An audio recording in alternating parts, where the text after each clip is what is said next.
श्याम मानव हे महाराष्ट्रात प्रसिद्ध व्यक्तिमत्व आहेत आणि श्याम मानव हे मी नाव ऐकलं आहे.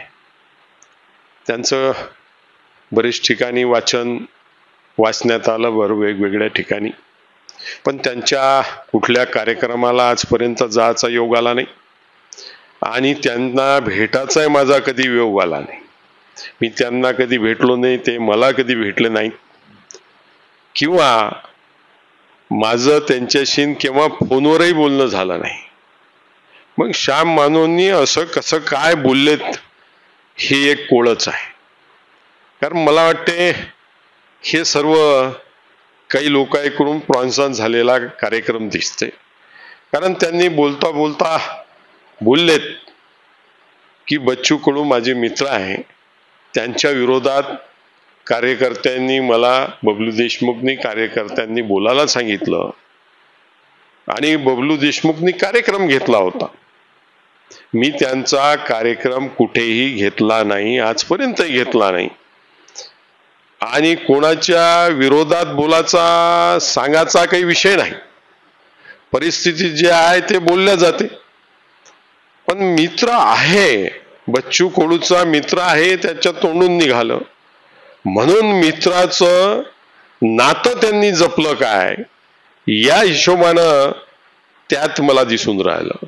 अधिक त्यांनी काही वेगळं काही म्हटलं, मला वाटतं काहीतरी बीजेपीचा स्लीपर सेलचं काम काँग्रेसच्या माध्यमातून इथे होऊन राहिलं म्हणून हे मोठा गंभीर आरोप त्यांचा आहे. कारण ह्या जिल्ह्यात 2014 मी जिल्ह्याचा अध्यक्ष आहे आणि गेल्या 12-13 वर्षापासून अध्यक्ष आहे. तेव्हापासून ह्या जिल्ह्यात काँग्रेस 2014 मध्ये मजबूत होती. जे काही 4-5 जिल्ह्यात काँग्रेस मजबूत होती 2014ला, त्यात हा जिल्हा आहे. इथे जिल्हा परिषद आमच्या जवळ होती, बँक आमच्या जवळ होती, छोट्या मोठ्या संस्था आमच्या जवळ होत्या, 3-4 आमदार आमच्या जवळ होते. एवढा मजबूत जिल्हा हा बबलू देशमुखनं काँग्रेसच्या माध्यमातून इथं ठेवला. हा आरोप श्याम मानवानी करा हे हासासारखा आहे. हे कुठंतरी स्पॉन्सर झालेला आहे, दोस्ताचा कुठंतरी प्रेम उतू आल्यासारखं होऊन राहिलं.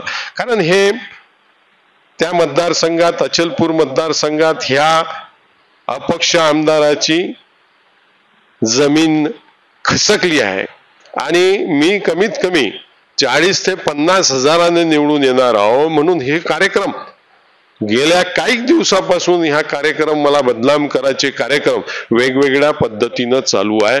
पण असे कितीकही कार्यक्रम झाले, काही झालं, कुठेही बदनाम करायचा प्रयत्न झाला तरी बबलू देशमुख अचलपूर मतदारसंघातल्या जनता 40 ते 50 हजारानं निवडून आणणार आहे, हे ठाम आहे. सर, त्यांनी म्हटलं आहे की म्हणजे बबलू देशमुख हे स्लीपर सेलचं काम करतायत आणि यांच्यामुळे काँग्रेस कमकुवत होत आहे, यांना हाकललं पाहिजे. हाकललं पाहिजे काय पाहिजे हे पक्षाला माहित आहे. कोणाला हाकललं पाहिजे, कोणाला ठेवलं पाहिजे, कोण पक्ष वाढून राहिला, कोण पक्षासाठी करून राहिला, किती पक्षासाठी. मी जेव्हापासून मला समजते, जेव्हापासून मी राजकारणात आहे, वयाच्या 17व्यापासून तेव्हापासून ह्या काँग्रेसमध्ये जन्मलो आणि काँग्रेसमध्येच मरणार. एवढ्या ताकदीनं इथे काँग्रेस आम्ही लोकांना वाढवली. हे आता बाहेरचे काही लोक काही म्हणत असतील अमकं करा तमकं करा, तर या हिशोबानं निर्णय पक्ष काय घ्यायचं. तिसरी आघाडी जी बच्चू कडूंनी स्थापन केली आहे त्याला सपोर्ट करण्यासाठी हा कार्यक्रम होता असं म्हणणं आहे तुमचं? मला तोच प्रकार वाटते. मी सांगितलं हा स्पॉन्सर कार्यक्रम आहे. ही मुलाखत स्पॉन्सर आहे का? ज्यांनी जो कोणी मुलाखत घेत होता तोही त्या पद्धतीच दिसून राहिलं. मला सर्व त्या पद्धतीचं घडून आणल्यासारखं दिसून राहिलं. मला कुठंतरी बदनाम करायचं हा विषय त्याच्यावर आहे. पण मी सांगितलं की कितीकही बदनाम केलं तरी हा जो वय गारोडी आहे याला 40 ते 50 हजारापेक्षा जास्त मतांनी हे पडणार.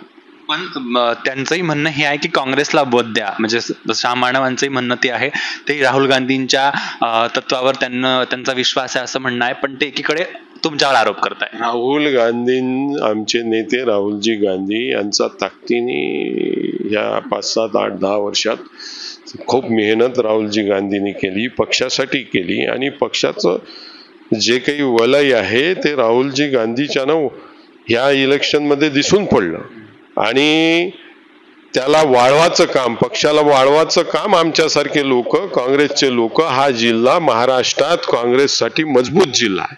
जे काही एखादे 2 जिल्हे आहेत महाराष्ट्रात त्यापैकी काँग्रेससाठी मजबूत असणारा जिल्हा आहे, आणि इथं काँग्रेस सांभाळणारे आम्ही 2-3 लोक आहे. यशोमतीताई, मी, वीरेंद्र भाऊ आहेत, आणि आता खासदार आहेत. बबलू देशमुख यांनी थेट बच्चू कडूंवर हा सैरसन्मान साधलाय. त्यांनी म्हटलंय की बच्चू कडूंच्या माध्यमातून स्पॉन्सर केलेला हा कार्यक्रम होता, म्हणून बच्चू कडूंच्या विरोधात बोलायला श्याम मानवांनी नकार दिला आहे. श्याम मानवांनी जो आरोप केलाय तो आरोप हास्यास्पद असल्याचंही बबलू देशमुखांनी म्हटलंय. मंडल न्यूज, अतुल चव्हाण, अमरावती.